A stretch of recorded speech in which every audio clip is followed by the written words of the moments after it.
할렐루야. 오늘 말씀의 제목은 미국은 어떻게 세계를 제패하게 되었는가입니다. 홍성 목사님 나오셔서 말씀 주실 때 큰 은혜 받으시기 바라겠습니다. 네, 감사합니다.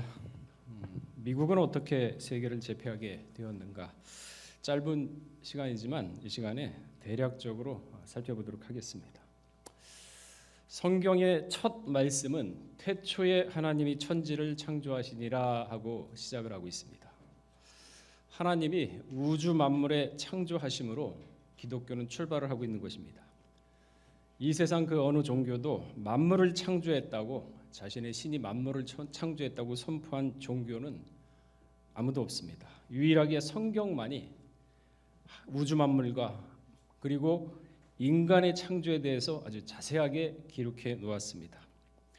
베드로후서 3장 5절을 보게 되면요, 하나님이 옛적부터 있는 것과 땅이 물에서 나와 물로 성립한 것도 하나님의 말씀으로 된 것을 저희가 불어 이지러 함이니라. 그러니까 우주 만물이며 이 지구 모든 것들이 하나님의 말씀으로 된 것이라고 분명히 얘기를 하고 있는데, 우리 인간들은요 불어 이지러 한답니다. 믿지 않는답니다. 부정한답니다. 사실을 외면한답니다. 베드로후서 3장 5절에 그 말씀이 분명하게 지적되고 있죠. 그러나 성경은요 우주 만물뿐만 아니라 인간의 창조에 대해서도 분명히 언급을 하고 있습니다. 사람을 흙으로 창조하시고 생기를 불어넣으시니 생명이 된지라. 창세기 2장 7절 말씀입니다. 우리 영혼은요, 사람의 영혼은 하나님의 숨결입니다. 그래서 전도서 3장 21절에 보게 되면요, 인생의 혼은 위로 올라가고 짐승의 혼은 아래 곧 땅으로 내려간다라고 기록되어 있습니다. 그러니까 짐승은 죽게 되면은 땅으로 꺼져버립니다. 근데 요즘 애완동물 많이 키우잖아요. 죽으면은 장사 거창하게 치르고 하늘나라 가서 편히 쉬어라 그러는데 못 올라갑니다. 땅으로 꺼진다고 분명히 전도서 3장 21절은 얘기하고 있지 않습니까? 근데 사람은 죽으면요 하나님의 숨결이기 때문에 위로 올라가게끔 되어 있습니다. 나중에 죽어도 부활해가지고 하나님께 올라가가지고 심판을 받죠. 왜? 하나님의 숨결이 사람의 영혼이기 때문에. 뿐만 아니라 성경은요, 세상 역사를 주관하시는 분은 인간이 아니라 하나님이라는 것을 분명하게 알려주고 있습니다. 뭐 인간이 믿든 말든 하나님은 상관 안 하세요. 내가 주관한다 하고 분명히 얘기를 하고 있습니다. 우주 만물과 인생과 영혼욕을 주관하시는 하나님께서 나라와 열국까지도 당신의 선한 목적대로 운영하시는 분이십니다. 이사야 40장 15절에 보게 되면요, 보라 그에게는 열방은 물에 한 방울 물 같고 바켓에 물 한 방울이 티가 납니까? 근데 하나님은 이 지구를 그렇게 본답니다. 그래서 다니엘 선지자는 일찍이 세상이 어떻게 전개되고 어떤 나라가 역사상에 등장을 하고 그리고 마지막 때 어떻게 심판할 것인가를 계시를 통해서 우리에게 분명히 알려주고 있죠. 다니엘은 주전 605년도에 활동했던 선지자입니다. 그러니까 605년 이후에 역사상에 어떤 나라가 등장하고 어떤 나라가 사라질 것들을 이미 다니엘은 예언을 한 것이죠. 바벨론이 멸망하게 되면 메대와 바사가 일어설 것이고, 그리고 메대와 바사가 헬라 나라, 알렉산더 대왕이죠. 헬라 나라가 일어나서 멸망시킬 것이고, 다시 헬라 나라는 분열되고 로마가 일어나서 역사를 제패할 것이다라를 이미 주전 605년 전에 다니엘은 예언을 한 것입니다. 하나님이 역사를 주관하고 인류의 모든 세계사를 주관하지 않는다면 다니엘은 어떻게 예언을 하겠습니까? 그리고 또한 다니엘 12장 1절에 보시게 되면요, 내 민족을 호위하는 대군 미가엘이 일어날 것이요 또 환란이 있으리니 이는 개국 이래로 지구가 생긴 이래로 그때까지 없었던 환란이라고 분명히 얘기를 하고 있습니다. 마지막 인류 심판까지 하나님은 분명히 정해놓으신 분이십니다. 그런데 세상의 이 열방, 어느 나라가 일어나고 어느 나라가 흥망성쇠할 것을 하나님이 모르고 주관 안 하시겠습니까? 오늘날 세계를 보세요. 기독교 국가 미국이 세계를 제패한 것이 결코 우연이 아닙니다. 성경을 보게 되면 그렇게 되어 있지가 않죠. 하나님의 주권 속에서 이 세상은 움직이고 있다는 것을 우리 성도는 절대 잊어서는 안 되겠습니다. 오늘날의 세계 질서는요, 미국이 움직이는 세계 질서입니다. 싫든 좋든 그렇게 돼 있어요. 미국의 대통령은 곧 세계의 대통령이라고 우리는 흔히 말들을 합니다. 미국 대통령의 의지대로 이 세계가 움직이고 있다는 그러한 표현일 것입니다. 사실 미국이라는 나라는 역사가 그리 오래되지 않았습니다. 1776년 7월 4일에 독립을 했죠. 그래서 미합중국이 탄생을 했습니다. 영국으로부터 독립을 해서 미합중국이 탄생을 했는데, 그러니까 지금으로부터 2022년부터 계산을 해보면 250년이 채 안 되는 아주 신생 국가인 것입니다. 영국의 종교 박해를 피해서 아메리카 대륙으로 건너간 청교도들이 세운 나라죠. 그러나 이들은요, 신앙의 자유를 찾아서 건너온 것이죠. 그렇기 때문에 오늘날의 미국은 바로 이러한 청교도 신앙 바탕 위에 건국된 나라인 것입니다. 기독교 나라죠. 그 정신은 기독교입니다. 물론 지금의 이제 미국인들은 이 메이플라워 타고 온 사람들을 진정한 조상으로 여기지 않는 경우도 있습니다. 그들의 신분 때문이죠. 그들의 신분이 비천하기 때문에 진정한 조상이 아니다 그러는데, 사실 하나님은요, 귀족이며 부자들이 아메리카 대륙에 가서 맨 땅에 헤딩하라 그러면 헤딩하겠습니까? 안 하지. 이들이 어쨌든 미국의 청교도 정신으로 미국의 건국의 바탕을 이룬, 그러한 신앙의 바탕을 이룬 사람들은 이름은 분명합니다. 미국이 신생 국가가 될 무렵, 그러니까 18세기죠. 이때는 세계가 어떠한 상황이었느냐? 전 세계가 식민지 열풍에 휩싸였던 시대입니다. 그러니까 16세기에 이베리아 반도 하면은 스페인과 포르투갈이죠. 스페인과 포르투갈이 그 대항해 시대, 그러니까 바다로 길을 연 나라가 스페인과 포르투갈입니다. 이 대항해 시대를 이어서, 그리고 산업혁명을 일으켰던 영국과 프랑스가 그 뒤를 이어서 전 세계의 식민지 정책을, 그러니까 식민지를 활발하게 확보하고 있었던 시기입니다. 대항 시대가 시작하면서부터 근대사가 시작이 되었죠. 제국주의 시대가 이미 시작된 것입니다. 식민지 국가의 자원을 거저 들어와서 가공한 다음에 아주 비싸게 파는 경제 종속, 그다음에 외교, 군사, 정치 등 이 모든 것들을 식민지 국가를 예속을 시켜서 마치 노예처럼 부려먹던 시대였죠. 우리가 멀리 갈 거 없이 조선시대 을사조약으로 인해서 군사권, 외교권 다 박탈당했지 않습니까? 일본의 식민지였죠. 전 세계가 바로 유럽의 나라들이 전 세계를 대상으로 이러한 식민지 정책을 펼치고 있을 때 미국이 태어난 것이죠. 그러면서 1차 대전과 2차 대전이 연이어 발발하게 되죠. 유럽과 아시아는 전쟁의 소용돌이 속에 빠져들어가 가지고 혼돈을 피하지 못하고 있는 상황이었습니다. 미국은 이때까지만 했어도 2차 대전에는 전쟁 참여할 생각이 없었습니다. 그거는 유럽하고 너희들 싸움이지 내 싸움은 아니다 그랬는데, 일본이 진주만을 공격하는 바람에 미국이 어쩔 수 없이 전쟁에 참여하게 됐죠. 그래서 연합군을 승리로 이끌게 됩니다. 미국이 세계대전을 승리로 이끌게 되자 유럽의 열강들은 이제 고민과 갈등에 빠졌습니다. 왜? 자기들이 식민 정책을 폈기 때문에 미국이 이제 우리 전 세계, 유럽을 비롯한 아시아 전 세계를 식민지 국가로 삼을 것이다 라고 그렇게 고민과 갈등에 빠져 있었죠. 그러나 미국은 그러하지 않았습니다. 우리가 역사를 정확하게 알아야지만 이 미래를 예측할 수 있고 그러한 선동에 빠지지가 않을 수 있죠. 그러니까 2차 대전 종전 1년 전인 1944년 7월 1일에 미국의 뉴햄프셔주의 브레튼 우즈라는 스키 휴양지에서 44개국의 동맹국가, 이들이 식민지 나라로 삼았던 대표 730명이 모이게 됩니다. 이들은 2차 세계대전 이후에 폐허가 된 세계의 모습을 어떻게 만들어갈 것인가 논의하기 위해서 모였죠. 근데 참 이때 730명 중에 대한민국 사람은 한 사람도 없었습니다. 대한민국 자체는 그때 당시만 했어도 나라 존재 자체가 없었던 겁니다. 물론 조선이라는 나라가 있었지만 세계에서도 인정받지 못했던 그러한 나라였습니다.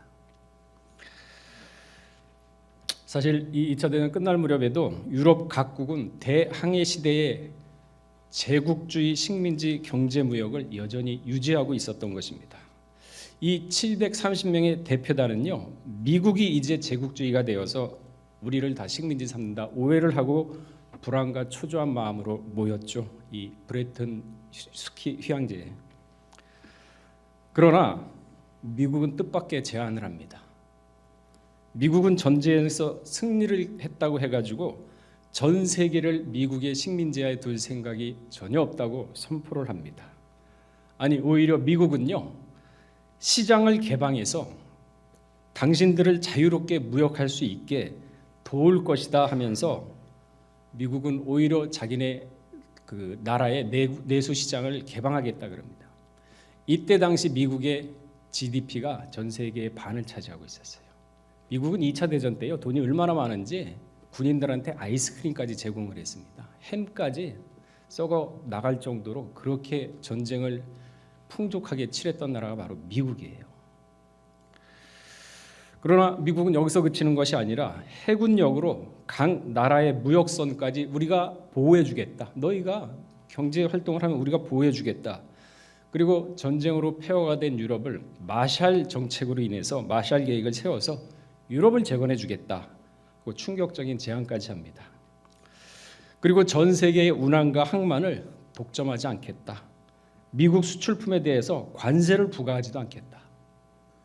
각 나라의 총독도 우리가 파견하지 않겠다. 이것은 식민제국의 문화에 젖어 있었던 유럽 각 국가들에게 있어서는 충격적이고 파격적이고 상상 못할 제안이었던 것이죠. 이것이 오늘날의 국제 질서를 형성한 브레튼 우즈의 협정인 것입니다. 근데 미국이 제국주의입니까? 한국의 경제를 약탈하고 그러고 나서 우리를 식민지 삼았습니까? 그러니까 모르니까 좌파한테 속고 선동당하면서 이상한 소리 하고 있는 거죠. 역사가 그렇지 않지 않습니까? 여러분 네이버에 브레튼 우즈 한번 찾아보세요. 브레튼 협정으로 인하여 15세기 스페인과 포르투갈의 대항해 식민지 정책은 종말을 구하고 새로운 국제 질서가 만들어지는 발판이 된 것입니다. 우리나라도 이 미국의 브레튼 우즈 체제 이후에 박정희 대통령이 70년대 경제개발 5개년 계획을 세우죠. 그러면서 중화학공업을 육성시키고 미국에 수출을 하면서 우리가 60년대 당시에는 아프리카 가나 수준의 경제 GDP가 똑같았습니다. 거의 비슷했었죠. 근데 불과 2000년 들어서 전쟁 폐허 속에서 50년 만에 경제대국 10위를 이룬 겁니다. 브레튼 우즈 협정, 미국 때문에 이게 가능했던 것이죠. 이 브레튼 우즈 협정 체결은요, 전 세계에 미국의 인프라를 형성하고 기축 통화 그리고 세계 곳곳에 파견된 미국 그리고 세계 경제를 좌지우지하는 WTO, 세계 외교, 금융 이 모든 것들이 미국의 입맛에 형성된 것입니다. 그렇기 때문에 지금 질서는요, 벌써 1943년도 브레튼 우즈 체제가 그 초석이 된 겁니다. 중국 공산당 역시 가난을 벗어나지 못하다가 개혁 개방 정책을 일으켰지 않습니까? 천안문 사태로 인해서. 그리고 90년대의 개혁 개방 정책의 일행으로 WTO에 가입을 하죠. WTO에 가입한 이유는 매년 10년 이상씩 매년 10%의 경제 성장을 이룬 겁니다. 그래서 지금의 중국이 미국하고 겨룰 수 있는 그런 위치에 올라온 것이죠. 미국의 바탕 뿌려놓은 바탕이 중국을 이렇게 만든 겁니다. 근데 시진핑이 야욕이 컸지. 샴페인을 너무 일찍 터뜨렸어요. 미국하고 우리가 이제 경쟁해서 미국을 앞설 수 있다는 착각에 미국과 무역 전쟁이 일어납니다. 그러나 시진핑이 착각을 한 게 미국이 전 세계의 질서를 다 깔아놓고 미국의 인프라에 의해서 전 세계가 움직인다는 것을 중국이 간과한 것이죠. 참패했지 않습니까? 그러니까 이런 역사를 모르니까 이런 실수를 저지르게 되는 거죠. 그래서 미중 전쟁의 결과는 이미 예견됐던 것입니다. 또한 지금의 한반도 문제, 단순히 남북한의 문제가 아닙니다. 세계 열강의 이해관계가 얽히고 설킨 아주 복잡한 문제인 것이죠. 한반도 문제는 중동 지역의 문제과는 그 성격이 완전 180도 다릅니다. 미국에게는 적대적인 중국과 러시아를 견제하기 위해서 미국은 일본과 인도, 호주와 쿼드라는 기구를 만들어서 그 중국과 러시아의 태평양 진출을 지금 막으려 하고 있습니다. 여기에 한국도 동참할 것을 요구를 했지만은 친중 친북 전체인 지난 정권, 문재인 정권이죠. 이를 거절했습니다. 오히려 미국을 적대적으로 대하는 입장을 취하자 미국은 쿼드에서 한국을 배제하려는 움직임을 보이기 시작을 했죠. 그러나 이제 윤석열 정부가 들어서자 한미 동맹이 다시 강화되고 그리고 쿼드에 지금 동참을 함으로 인해서 더 진전돼서 나토는 사실 우리하고 상관없지 않습니까? 북대서양 조약 기구인데 소련을 대응하기 위해서 만든 게 유럽에서 만든 게 나토인데 아니 아시아에 한국이 무슨 상관이 있어요? 무슨 얘기냐? 그만큼 한국의 지위가 격상이 됐다는 얘기죠. 경제대국 10위에 걸맞는 그러한 위상을 지금 찾아가고 있다는 얘기입니다. 그리고 핵을 가진 북한이 한 몸이 되어서 중국과 러시아와 한 몸이 되어서 세계를 위협하는데 미국과 동맹국은 여기에 대응하기 위해서 바로 쿼드를 만든 것이죠. 그렇다면 미국은 세계를 어떻게 제패하게 됐습니까? 그것은 첫째, 하나님을 믿는 기독교 국가였기 때문입니다. 지금도 미국 대통령은요, 대통령 취임 선서를 할 때 성경책에 손을 얹고 취임 선서를 합니다. 사실 우리가 살아가면서 천국과 지옥이 있다는 것을 확실하게 믿는 사람은 모든 일에 공평하고 공의를 행합니다. 올바르게 행동하는 경향이 있습니다. 모든 일에 있어서 페어플레이 정신을 발휘하게 됩니다. 천국과 지옥이 있다는 걸 확실하게 믿는 사람은. 왜 그런 마음이 생깁니까? 공의의 하나님을 믿기 때문에. 그러나 하나님을 믿는다 하면서 사기치고 거짓말하고 남에게 해를 입히는 자들은 그저 교인일 뿐 성도가 아닙니다. 미국인들이 가장 싫어하는 것이 바로 거짓말이죠. 거짓말해서 사회적으로 낙인 찍혔다 그러면 그 사람은 회생하기가 거의 불가능합니다. 또한 미국은 공산주의를 가장 싫어하죠. 2차 대전 이후 브레튼-우즈 협정으로 소련의 남하를 막고자 전쟁 폐허의 유럽을 마샬 정책으로 재건시켰으며 유럽의 공산당을 막았습니다. 그리고 6.25 때 참전함으로 인해서 어디에 있는지도 모른 730명 모였을 때 조선인은 한 사람도 없었는데 어디에 있는지도 모른 그 조선 나라에 소련이 침공을 하고 북한이 침공을 하자 공산화를 막기 위해서 참전을 했던 것이죠. 여러분 지난 5년간 주사파 정권 보셨지 않습니까? 그 사람들의 성향을 다 봤잖아요. 거짓과 위선은 기본이고 나라의 체제를 파괴하고 분리하면 눈물을 찔찔 짜면서 동정심에 호소하는 위선자들. 제가 그 사람들을 미워서 얘기하는 게 아니라 믿는 사람이라면 옳고 그름을 도덕과 윤리를 떠나서 성경에서 얘기하는 옳고 그름을 제대로 가져야죠. 그래야 잘못을 하고 잘못을 지적하고 기도를 했을 때 하나님께 호소를 하지 않습니까? 그 기도가 나중에 금쟁반이 되어서 쏟을 때 성도의 기도로 심판한다 그랬는데 그런 기도가 안 나가면 무슨 심판을 하겠습니까? 옳고 그름의 정치적인 문제가 아니에요. 위선과 거짓을 예수님도 당시 종교지지를 지적했잖아요. 그리고 여러분들이 세상의 소금과 빛이 됐습니까? 그저 사람의 눈치나 보고 할 말 못한 말 그냥 쥐죽은 듯이 있고. 우리 잠언서 29장 20으로 한번 찾아보시기 바랍니다.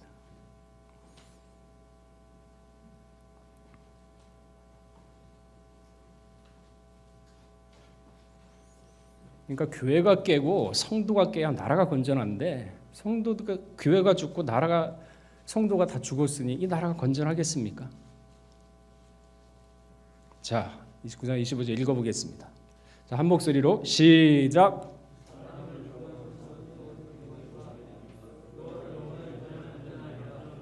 그러니까 사람을 두려워하니까 눈치 보고 올무에 걸리고 저 사람만 만나면 두렵고 그냥 피하게 되고 그러니 올무에 걸리죠. 그러나 여호와를 경외하는 자 안전에 거한다고 분명히 얘기했지 않습니까? 성경 말씀에 얘기했잖아요. 마태복음 5장 37절은 뭐라 그랬습니까? 옳으면 옳고 아니면 아니라 분명히 얘기해라 그랬지 않습니까? 호세아 4장 6절에 뭐라 그랬습니까? 내 백성이 지식이 없어서 망한다. 감정적으로 하니까 이성은 뒤로 하고 감정에 휩쓸리니까 선동당하고 왜 믿는 사람이 그렇게 흐물흐물하게 살아 되겠습니까? 하나님의 말씀을 자 여호수아 1장 7절 한번 찾아보겠습니다. 믿는 사람이라면요 세상에 대해서 당당해야죠.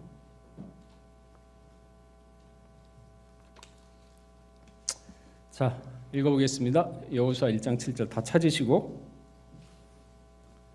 자 시작.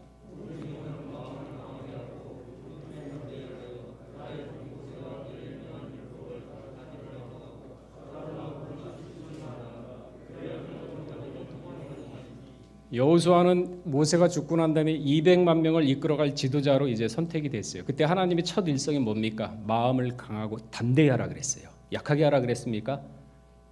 흐지부지 하라 그랬습니까? 마음을 강하고 담대히 하라. 그리고 율법을 지켜 말씀을 마음 가운데 모시고 그 말씀을 놓치지 말고 지켜서 좌로나 우로나, 사람 눈치 보니까 좌우 쳐다보는 거 아니에요.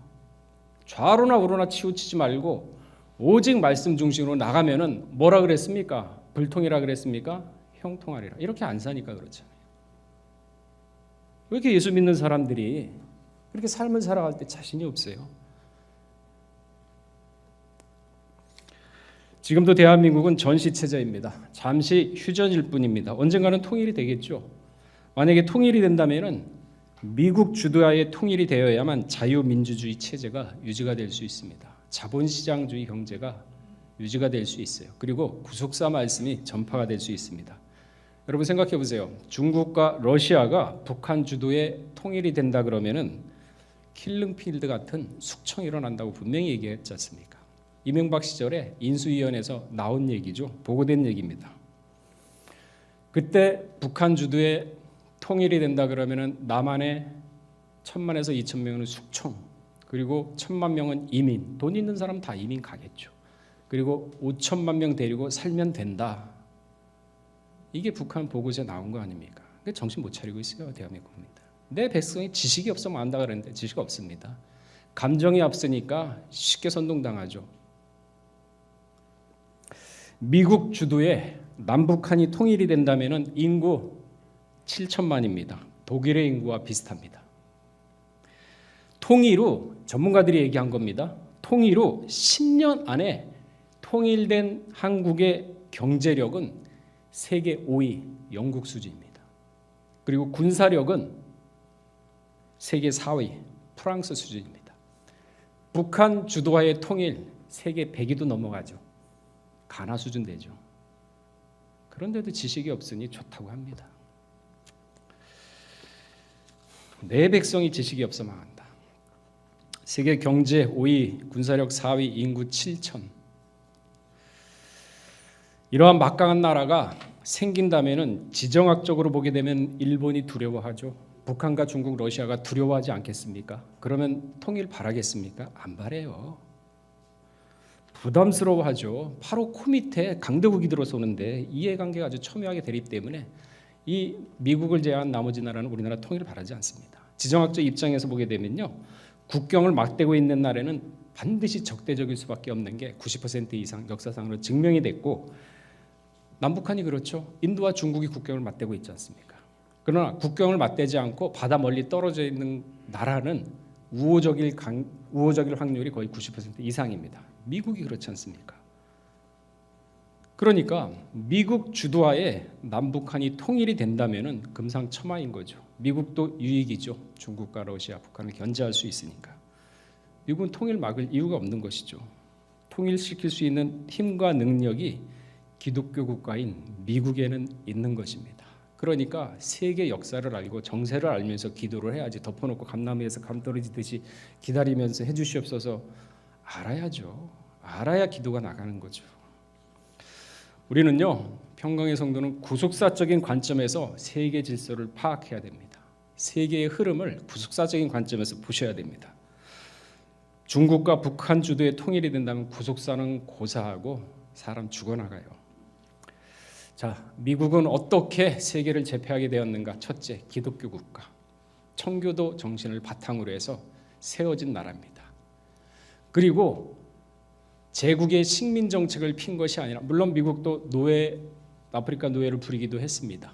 그리고 식민 정책을 일부 피긴 했습니다. 그러나 지금의 미국은 그렇지 않다는 거죠. 이것이 바로 미국이 세계를, 그러니까 브레튼 우주 협정을 바탕으로 한 기초로 해서 미국이 세계를 제패할 수 있었던 원인인 것이죠. 이 흐름을 알고 기독교 국가인 미국이라 그러면 우리가 같은 기독교인 아닙니까? 기도를 함으로써 통일도 하나님의 주권에 맡기되 세상 흐름을 봐야죠.